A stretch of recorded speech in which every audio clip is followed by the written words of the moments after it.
think men should have enough exposure being around women. I think every dude should have a female friend who's a huge slut who just tells the truth, who shows you all the text messages, lets you see her messaging 7 dudes at the same time, sending nudes, and half of them think she's a virgin. I think every guy should have a huge slut friend who just lays it all out for you, and like you're not sleeping with her, but she just tells you everything. I happen to have hundreds of slut friends who've done the same thing with me, and that's why in my mind it's like I can tell. It's not that I don't think all women are bad. It's just when they are not bad, but when women are lying, I can just kind of see. It's like this is not, your actions are not indicative of what your words are telling me. There is no one willing to tell people the truth, whether that's a therapist, guidance counselor. They don't. And I just get classic, why can't I find a girl? Send me some pictures. You're fat, you dumbass. And I say, you're fat, you dumbass. Why the do you think you can't find the girls? You're going to waste your time and my time here? Don't even bother chasing girls until you lose the weight. So that kind of truth there was a huge market for it.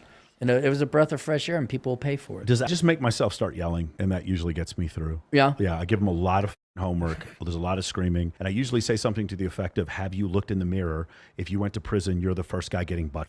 Yeah. Like I say that to them to their face, and they're just like, what? And then all of a sudden the call is very interesting to me. Yeah. Like all of a sudden I very much enjoy coaching. It's a lot of slap the table and let's fucking go. And there's a guy, let's fucking go. I'm like, bro, what is wrong?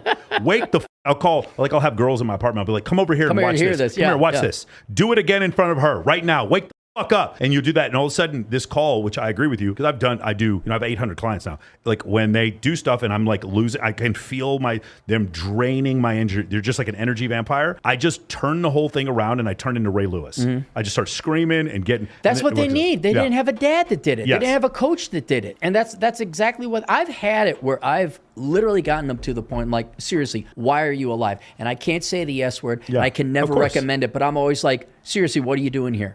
Like, if you're so miserable, I mean, you got 60 more years of this shit based on your life expectancy. So do you want to go through with that? And then they come back like, thanks, man. People need the shit kicked out of them. Yeah. They do. And so but I hate doing it one-on-one. During the Great Depression, the Dust Bowl, the late 1890s, and the Wild West, the world kicked the shit out of people. You didn't need a motivational coach. You just needed to eat. You needed a reason to eat. You needed no welfare state. Yes. You needed something to kill in order to eat, in order to live. One thing I thought was interesting when you talk about depression, people were happier during the rebuilding stage after World War II in Germany than they were once the Germany had been rebuilt. And you talk about having a goal and a purpose and not having that causing depression. I tried to figure out how to overcome laziness, because ultimately at the core of all my clients' problems, 99% of it is you're lazy, you don't want to do the work. That's it.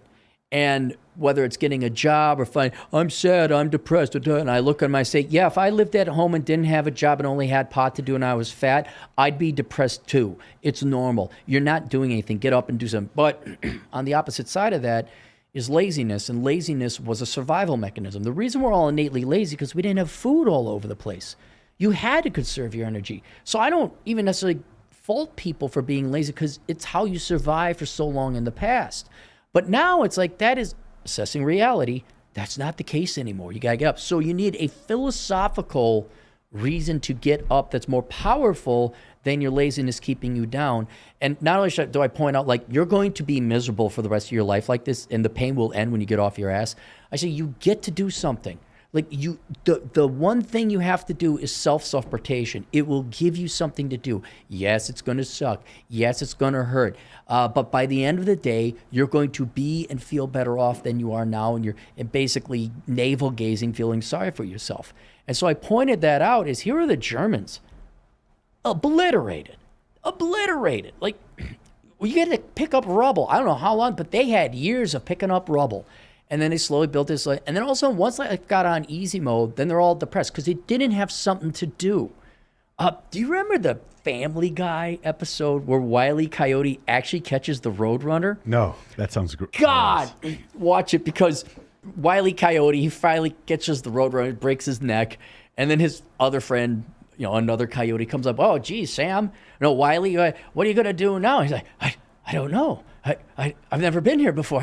This is great. So that just shows him slowly decaying, where he's like watching TV and then drinking, and he's got a prostitute coyote or all that. It just goes to, and I think he ends up hanging himself. It's like, you need something to do before you commit to a life of this absolute miserable hellhole you're in now. Could you just try and get a job and pay rent and see what happens? And so using post-war Germany as an example, is like they were happy. They did the polling. And then about 90s Helmut Kohl era, yeah, they're all sad and depressed. It's like, well, maybe go, I don't know, rebuild another country. Don't invade another one. You've done that twice, but maybe, I don't know, find some purpose. But getting back to the original point, it was, well, if you had women that loved you and you had kids, you'd have something to do. But that's off the table now. One thing I really appreciate, so because I coach mostly men, there are some women that are involved in my program, but they're not paid clients. They're just people that jump on our calls. Because I coach mostly men, one of the things that I notice is that there's no safety net for men. So like, for instance, if they keep getting fatter, women stop sleeping with them, and the world gives them a very real dose of reality. If they don't make enough money, they can't afford certain things, and the world gives, unless they're living in their mom's basement or on their welfare. Right. What I'm saying is, we call this in the U.S. military self-critiquing. So for instance, if you go land the plane and you forget to put the gear down, it's self-critiquing. You can only do it once, and then you never make that mistake again, right? Right. When I leave the apartment without my keys or my glasses, as soon as I walk out, I'm like, oh, okay, now I realize self-critiquing. For men, most of our mistakes and our shortcomings are self-critiquing. If we do this thing, we go up and try to steal a guy's girlfriend, and he's bigger than us, then he beats us. Like these kind of things. For women, there seems to be the safety net that they have because of their physical attractiveness, and even past their level of physical attractiveness, there's still a good number of men that will sleep with them. Mm-hmm. There's a safety net for them, and because of that, and in addition to the emotionality, you talk about telling women anything constructive, and how it just doesn't seem to work when you tell them something constructive as opposed to men.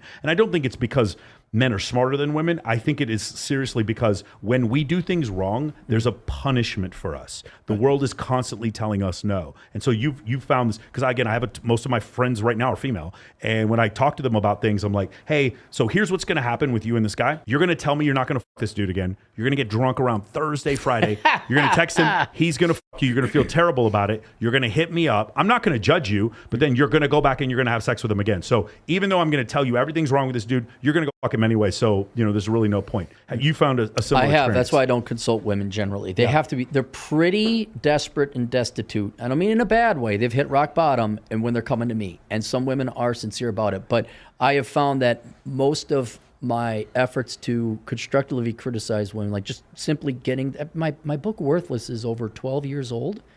The women of today would not have their financial troubles if they read that book and did what was in the book, not majoring in dumb stuff. I have found women are just impervious to constructive criticism unless they are in true state of crisis. And it's the Bill Burr quote, women are surrounded by this tornado of misinformation, and nobody corrects them because we all want to fuck. And there's always a Captain Save-A-Ho. Men are always shielding women from reality, even if it is the consequences of their own mistakes. And so you can't beat that. And what it inevitably, I don't know, you ever hear of the perfect mental state? No. Okay, I had to come up with this concept as to why you can't get a girl to major in engineering, why you can't get a girl to hit the gym and slim down to find the guy. And what I realized is that women's primary goal is to maintain this thing what I call the perfect mental state. It is more important that they have this perfect mental state where there's nothing wrong and there's no obligation, and there's no responsibility, there's no liability, there's no chore, there is no pain, than it is to actually be successful and have progress in the real world.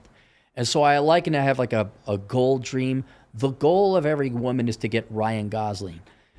The dream is to do it without any effort. Like, he just shows up and likes her. Did you hear that one girl talking to Mac and Murphy saying Ryan Gosling was average? Yeah. Like, even Ryan Gosling's not enough. Just so I want to point out. Anyway, so because there's always they've never had death consequent, because a guy will usually come in and okay, well, you didn't change your oil, the car broke down, I'll pick you up and drive you.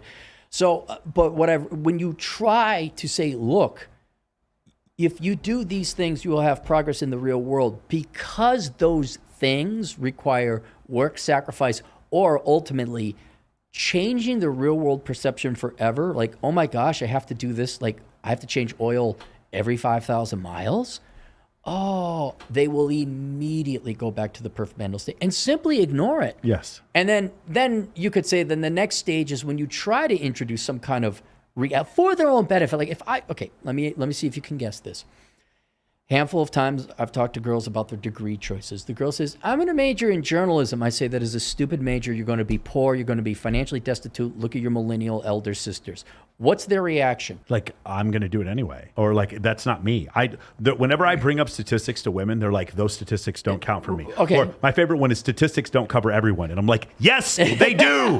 That's why they're called statistics. They cover everyone. I wish it was that nice. Yeah. I'm immediately misogynist. Why are you killing my dreams? Like, I'm the bad guy. Yeah. And I only got so much time in my life. I am not going to waste it trying to convince women to do the right thing.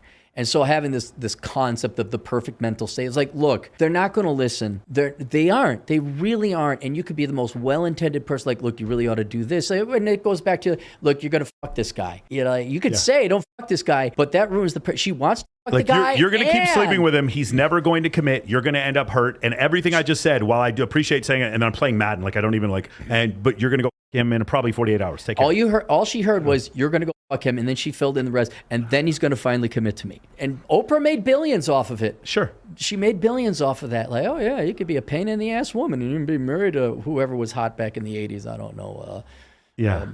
Mel Gibson. But yeah, that is kind of where, and I'm it's not that I don't want to help women. If you come to my consulting thing and you know, I'm like, okay, you got to do this and you got to do that. But once I'm paid, I don't care if you follow my advice anymore. It is the genesis of Apple Consulting. That was banking. Okay. All banking. My very first book was called Behind the Housing Crash. Worthless was second. I was the guy trying to stop banks from lending to bad real estate deals. And the amount of hell and guff I caught from bosses, bankers, VPs, all that other stuff we do. Syndicated loans where there'd be other banks involved because the loan amount was so much you'd have to have other banks pool in money. And I was looking at the numbers. I'm like, this is not working. Why are we approving? People wouldn't have their tax returns for 2 years because they had them on extension or whatever. I'm like, why are we approving this guy's loan? I don't know the personal guarantor. So what ended up happening is the housing bubble collapsed. I was right. And all my life, I remember I was like 30. All my life I was doing what I was told. Older people knew better. You should obey your supervisors. And then I realized, like, this is all bullshit. Everything, not only in banking and work and all that, but dating, everything was a lie. It was all a lie. And that's why I kind of, when Mad Max went rogue, couldn't tolerate the sitting in meetings and placating people when the data was the complete opposite. And so in addition to financial consulting, but because you start seeing everyone's lying about this bullshit, no one's telling the truth. Am I the only one that sees the emperor has no clothes? So I came up with this idea of Ask a Consultant, because by this time my blog was established. I did have a podcast. I did have a YouTube channel, but it wasn't anything fancy. I was like, people were also emailing me because of all my finance books. They had a lot of questions. I didn't have time to answer them anymore. So I'm like, I will charge money for this. They'll politely tell them to go away. It would be a Japanese refusal. If people do pay me, I could curse and swear and be myself and give the finger to everyone in the world. Yeah. Took off like a shot because I think other people were sick and tired of being lied to by previous generation. What started as kind of like beer money. I remember I had the idea. I was driving across Kansas late one night, heading back to the Twin Cities. I was like, what if I had a consulting thing where I could yell and curse and be myself, but it would be a polite way to tell people I can't answer their questions anymore. And so that's how it kind of was born. And then we're coming up 10 years. March will be 10 years. And it just kind of grew because I think every generation, we're not telling people the truth anymore. Yeah. And these young people, male or female, how do I get the girls? Why can't I find a job?